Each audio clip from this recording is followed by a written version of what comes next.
석쌤입니다. 이번 시간은 쥐라고 하는 김기택 시인의 시를 배워보게 될 텐데 2024학년도 수능 완성 수록분의 시고요. 자, 먼저 이 작품은 쥐의 시각을 빌려 현대 물질 문명에 매몰된 인간을 비판하고 있는 작품이고요. 예를 들어 우리가 쥐라고 하는 동물은 우리 쥐덫이라고 하는 그런 이제 쥐를 잡는 도구들도 우리가 연상이 될 거야. 근데 항상 그 쥐덫에는 쥐가 좋아하는 여러 가지 음식들이 있죠. 보통 쥐들은 갖가지 음식들의 유혹에 이제 못 이겨 그 쥐덫에 들어갔다가 잡히고는 합니다. 그런 상황을 참을 수 없는 욕망에 이끌려 파멸의 길로 갈 수밖에 없는 쥐를 형상화했다라고 얘기를 해요. 쥐라고 하는 동물의 생애를 드러낸다라기보다는 인간성을 상실한 채 이제 황홀해 보이는 대상에 대한 욕망에 매몰된 현대인에 대한 비판 의식을 드러내기 위함이다라고 합니다. 자, 결국 이 쥐를 통해 인간들의 세계를 말하고자 하는 게 이 김기택 시인의 목적이었다라고 보시면 되겠죠. 여기까지를 작품의 개관으로 하고 그 다음에 나오는 페이지에서는 우리 본문을 한번 살펴보도록 할까요? 자, 본문입니다.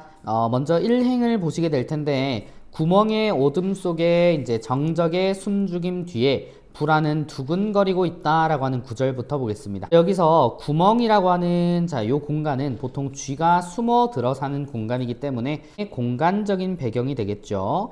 자, 이 공간적인 배경인 어둠 속에 그리고 정적의 숨죽임 뒤에 불안은 두근거리고 있다. 자, 그럼 여기서 말하는 불안이라고 하는 정서는 현재 쥐가 느끼고 있을 정서일 겁니다. 무언가를 노리고 있다라고 하는데 이 불안이라고 하는 정서를 두근거린다라고 표현을 하고 있으니 일종의 불안을 의인화시켜 놓은 표현이다 라고도 볼 수 있겠죠. 사람이나 고양이의 잠을 깨울 가볍고 요란한 소리들은 깡통 속에 양동이 속에 대야 속에 항상 숨어 있다라고 한대요.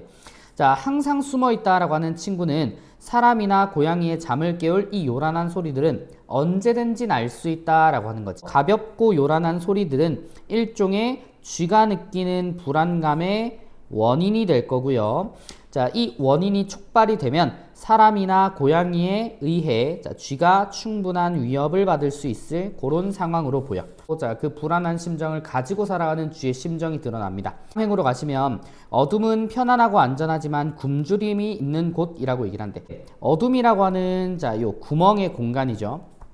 구멍이 품고 있는 이 공간적 속성이 쥐에게는 편안하고 안전하기는 해. 자, 왜? 자, 여기서는 아까 앞서 말한 그 위협으로부터 굉장히 안전한 공간이 될 수 있지만 하지만 요 이제 어둠이라고 하는 공간 내에서는 뭐도 있냐면 쥐를 굶주리게 만드는 굶주림도 있어요.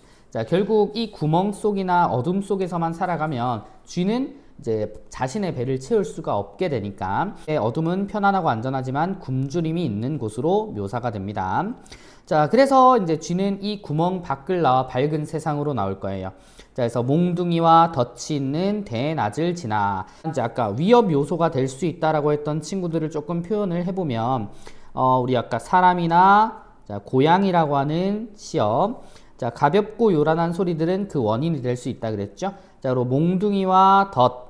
자, 그리고 대낮을 지나라고 하는데 이 대낮도 밝은 곳으로 가면 보통 고양이나 사람이 활동을 하기 때문에 쥐가 훨씬 더 쉽게 발각될 수 있는 그런 시간이죠. 자, 그래서 위협의 시간이라고 해석이 됩니다. 번뜩이는 눈과 의심 많은 귀를 지나 누구의? 사람의 눈과 고양이의 눈과 사람의 귀와 고양이의 귀. 자, 이런 감시자들의 귀를 지나 굶주린 위장을 끌어당기는 냄새를 향하여 라고 하는 말이 나와요. 자, 그러면 이런 위협을 무릅쓰고서라도 이 쥐는 본인이 지금 굶주리고 있는 현실을 이겨내고 극복해보고자 하는 거죠. 자, 그래서 쥐의 결핍된 그 욕망은 일종의 배고픔, 굶주림이라고 보시면 좋을 것 같아요. 걸음은 공기를 밟듯 지나간다라고 합니다. 자, 공기를 밟듯 소리 나지 않게 조심조심 나아갈 수밖에 없죠. 자, 그렇게 나아가서 꾸역꾸역 굶주림 속으로 들어오는 비누 조각. 자, 그리고 비닐봉지, 향기로운 쥐약이 붙어있는 바발들이라고 하는데 이 시에서 우리 중요한 표현상의 특징, 역설법이 두 군데가 있을 거예요. 자, 먼저는 향기로운 쥐약이라고 하는 표현인데 우리가 향기롭다라고 하는 요 친구와 쥐약이라고 하는 요 친구 둘을 보면 우리 향기롭다라고 하는 건 뭐 다른 대상을 기분 좋게 해주는 긍정적인 대상인데 쥐약이라고 하는 건 일종의 이 쥐에게는 죽음을 불러올 수도 있는 대상이죠. 향기로운 쥐약이라고 하는 표현 자체는 일종의 모순을 이룰 것이다. 이제 슬픔이 기쁨에게라도 라고 했던 시에서도 동사자가 다시 얼어 죽을 때라고 하는 시들을 봤을 거예요. 자, 그런 19에서처럼 표현상 모순을 역설이라고 얘기를 하는데, 자, 결국 이 구간에서 말하고자 하는 건 향기로운 것보다, 자, 이 향기로운 유혹 속에서 들어오는 죽음의 그림자겠죠. 자, 그래서 이 죽음을 불러오는 향기로움이라고 하는 의미를 강조하기 위한 역설법이라고 보시면 되고요. 자, 그다음 거품을 물고 떨며 죽을 때까지. 자, 이 거품을 물고 떨며 죽을 때까지라고 하는 말은 쥐약을 먹은 후에 이제 쥐의 모습을 묘사를 했겠죠. 자, 그럴 때까지도 그칠 줄 모르는, 자, 이런 영탄적인 표현도 나옵니다. 자, 이런 영탄적인 표현을 통해, 자, 무엇을 드러냅니까? 황홀하고 불안한 식욕이라고 얘기를 합니다. 자, 황홀하면서 뭘 할 때는 이 쥐약의 겉에 묻어 있거나 이제 그 근처에 있었던 맛있는 음식들, 자, 날 유혹하는, 쥐를 유혹하는 모든 것에 대해서는 황홀함을 잠깐이나마 느끼지만, 자, 언제 내가 죽을지도 모른다라고 하는 불안은 동시에 가지고 다니죠, 그죠? 그래서 황홀하고 불안하다라고 하는 것도 일종의 역설. 자, 이걸 유리창이랑 엮는다면 일종의 이 친구도 감정의 대위법이라고 볼 수도 있겠죠. 서로 모순되는 정서를 나란히 배치했기 때문에, 자, 결국 이 구절에서도 강조하고자 하는 건 죽음을 불러올 정도의 그 끊임없는 욕망이다. 자, 결국 쥐의 욕망을 드러내서 언제 죽을지 모르는 쥐의 모습을 묘사를 하긴 했지만, 자, 이 쥐를 통해 우화적으로 전달하고 있는 본질은 인간이 가지고 있는, 자, 인간이 가지고 있는, 가진이라고 할게요. 인간이 가진 근원적인 욕망에 대해서 말하는 것이다 라고, 자, 정의를 내릴 수가 있겠죠. 자, 그리고 이 근원적인 욕망이라고 하는 친구는 때로는 죽음을 불러일으킬 정도로 부정적인 결과를 불러올 수도 있지만, 그럼에도 불구하고, 자, 인간들은 이러한 욕망을 계속 꾸준히 가지고 있더라 라고 하는 우화적이고 우회적인 내용의 시가 되겠습니다. 자, 요 정도 한번 읽어보신 뒤에요, 자, 우리가 필수 정리 요소를 한번 읽어볼 건데, 작품 속 역설적 표현의 효과 같은 경우는, 자, 이게 한 구절이 소개가 되어 있네요.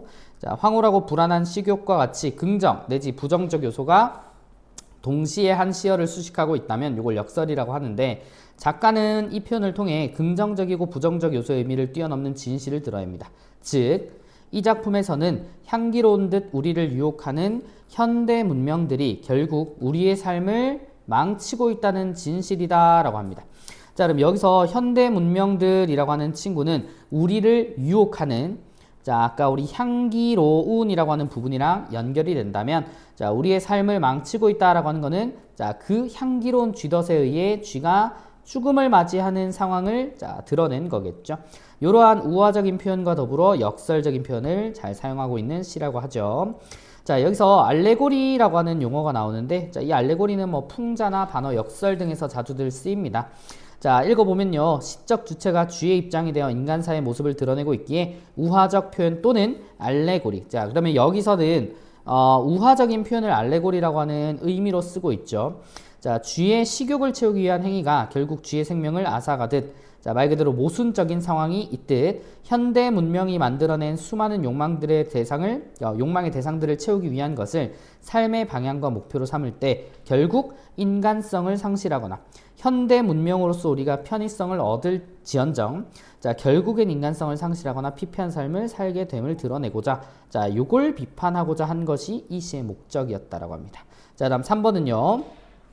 자, 쥐에게 주어진 시간인데 명암의 대비를 일종의 말하고 있는 부분입니다. 자, 대낮이라고 하는 시간과 어둠이라고 하는 시간은, 자, 본래 명과 암의 대비를 이루는, 자, 의미의 대비라고도 할 수 있겠죠. 이 대낮은 밝지만 쥐에게는 위협이 되는 공간이고요.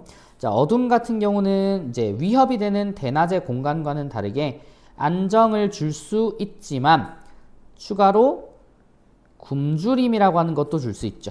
자, 그래서 어둠을 벗어나 대낮으로 가게 된 이유는 이 굶주림에서 벗어나기 위한 쥐의 몸부림이었겠죠. 자, 이어서 쥐가 자신의 욕망을 채울 수 있는 시간이기에 대낮은 쥐에게 부정적인, 어둠은 긍정적인 요소를 가진 시간인 것 같지만 어둠의 시간에 채우고자 했던 욕망으로 인해 쥐가 결국은 생명을 잃게 되기도 하죠. 자, 그래서 어둠을 결코 긍정적인 요소를 가진 시간으로만 볼 수는 없다라고 합니다. 자, 그래서 보는 관점에 따라 어둠은 긍정적인 시간과 자, 부정적인 시간으로서의 의미를 모두 가지고 있는 작품이다. 이렇게 보시면 되겠죠. 여기까지 우리가 쥐라고 하는 외부 지문 시 해설을 마치고요. 자, 요거는 꼭 영상 강의 수강하도록 하십시오.